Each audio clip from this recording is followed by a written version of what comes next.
Hi friends, welcome back to Vardhini's kitchen. ఈరోజు మనం చల్లగా ఫ్రూట్ సలాడ్ని ఇంట్లోనే ఈజీగా ఎలా చేసుకోవాలో చూద్దామండి.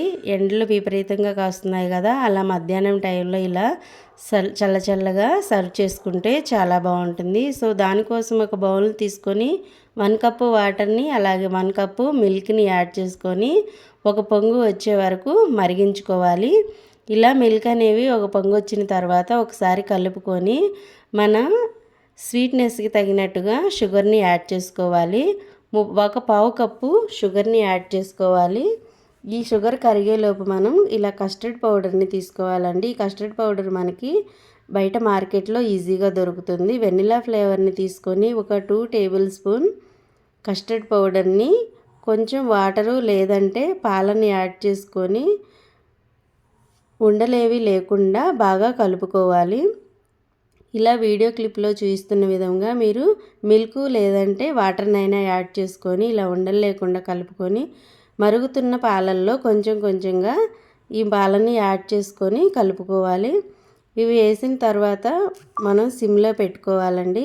అప్పుడు మనకి ఉండలు లేకుండా పర్ఫెక్ట్గా వస్తుంది. ఇలా ఈ కస్టర్డ్ పౌడర్ మిల్క్ యాడ్ చేసిన తర్వాత ఇది మనకి వెంటనే చిక్కబడిపోతుంది. ఈ స్టేజ్లో మీరు కావాలి అనుకుంటే యాలక్కాయనైనా దంచి వేసుకోవచ్చు. సో ఈ ఫ్రూట్ సలాడ్ కాబట్టి నేను దాన్ని వేయట్లేదు. ఇది పూర్తిగా చల్లారిన తర్వాత ఫ్రిడ్జ్లో పెట్టుకోవాలి. ఈ ఫ్రూట్ సలాడ్కి మీ ఇంట్లో ఏవి అవైలబిలిటీలో ఉంటే ఆ ఫ్రూట్స్ని ఇలా తీసుకొని శుభ్రంగా క్లీన్ చేసుకొని ముక్కలుగా కట్ చేసుకోవాలి. మీరు కావాలి అనుకుంటే ఫ్రిడ్జ్లో పెట్టబోయే ముందుగానే ఆ కస్టర్డ్ మిల్క్లోనైనా ఫ్రూట్స్ని యాడ్ చేసి ఫ్రిడ్జ్లో స్టోర్ చేసుకోవచ్చు. లేదు అంటే మీరు సర్వ్ చేసుకునే ముందు ఇలా ఫ్రూట్స్ అన్నిటినీ కట్ చేసుకొని అయినా మన కస్టర్డ్ పౌడర్ మిల్క్లో యాడ్ చేసుకోవచ్చు. సో ఇలా నేనైతే ముందు దీన్ని ఫ్రిడ్జ్లో పెట్టేసి తర్వాత ఫ్రూట్స్ అన్నిటినీ యాడ్ చేస్తున్నానండి. సో ఇలా ఒకసారి మనం ఫ్రిడ్జ్లో పెట్టాం కాబట్టి కొంచెం గట్టిగా అయిపోతుంది. ఒకసారి బాగా బీట్ చేసుకున్నట్టుగా కలుపుకొని ఫ్రూట్స్ అన్నిటినీ యాడ్ చేసుకోవాలి. ఈ ఎండాకాలంలో మీ ఇంటికి ఎవరైనా రిలేటివ్స్ అట్లా ఈవినింగ్ టైంలో వస్తున్నా ఇలా ముందుగానే ప్రిపేర్ చేసి పెట్టుకొని ఎంచక్కా వాళ్ళు వచ్చినప్పుడు సర్వ్ చేస్తుంటే ఎంతో సర్ప్రైజ్గా ఫీల్ అవుతారు.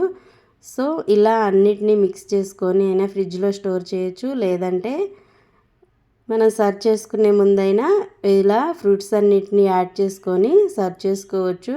ఇలా ఫ్రూట్స్ అన్నీ ఉంటాయి కాబట్టి పిల్లలకు కూడా హెల్తీగా ఉంటుంది. అలాగే ఈ ఎండాకాలంలో చల్లగా కూడా ఉంటుంది. సో తప్పకుండా మీరు ట్రై చేయండి ఫ్రెండ్స్. మీ ఫీడ్బ్యాక్ని నాకు కామెంట్ సెక్షన్లో తెలియచేయండి. అలాగే ఇలాంటి మరెన్నో రెసిపీస్ కోసం మన ఛానల్ని సబ్స్క్రైబ్ చేయండి, లైక్ చేయండి, షేర్ చేయండి. Thank you friends.